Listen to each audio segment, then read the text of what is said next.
సింహరాశి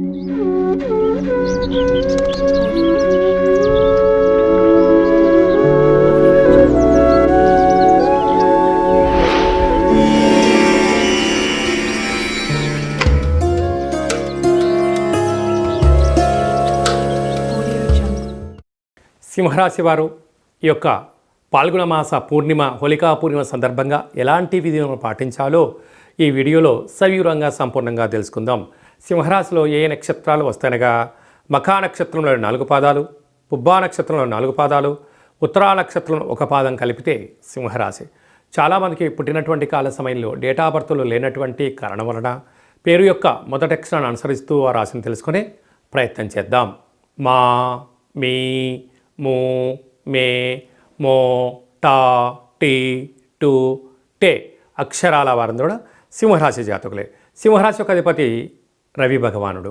వీరికి 2వ స్థానంలో కేతు సంచార స్థితి, సప్తమంలో 30 సంవత్సరముల తర్వాత రవి చేత శని భగవానుడు సంచారము చేయడము, అష్టమంలో 3 గ్రహాల సంచార స్థితి ఉండడము, బుధుడు శుక్రుడు రాహు సంచార స్థితి ఉండడం వలన ప్రేమికుల మధ్య ఆటంకాలు, భార్యాభర్తల మధ్య విభేదాలు, దూరవాయు జల ప్రయాణాల్లో ఇబ్బందులు, లావాదేవీల విషయంలో ప్రభుత్వ అధికారులతో, పోలీస్ స్టేషన్లు, కోర్టు అనేక రకాలైనటువంటి సమస్యలతో సతమతమయ్యే పరిస్థితి ఉంటుంది. కనుక ఈ వేల వీడియోల్లో ఈ వీడియో మీరు చూస్తున్నారు అన్నట్లయితే మీరు నవగ్రహ అక్షర తులాభార మహోత్సవ కార్యక్రమంలో పాల్గొనే సమయం ఆసన్నమైందని చెప్పి గుర్తుపెట్టుకోగలగాలి.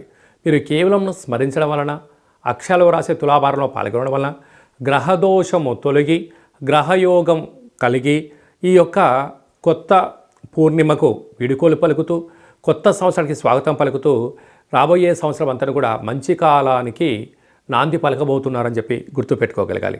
అలాగనే రాజ్యస్థానంలో గురు సంచార స్థితి, ఏకాదశంలో కుజుడు సంచారం చేయడం వలన అన్నింటా విజయం సింహరాశి వారి సొంతం. మీ యొక్క ఆలోచనలు, మీ యొక్క ఫ్యూచర్ ప్లానింగ్స్, అనేక ఏదైతే కార్యక్రమాలు చేయాలనుకుంటున్నారో అన్నీ ధర్మబద్ధమైనటువంటివే.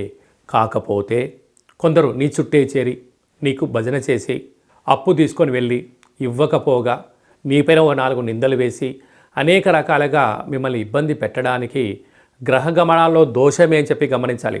వారు నీకు శత్రువులు కాదు, నువ్వు వారికి శత్రువు కాదు. కానీ కాలం కలిసి రాకపోతే తాడు పామ ఎలా కడుస్తుంటుందో సింహరాశి వారి పరిస్థితి కూడా అలా ఉంటుంది.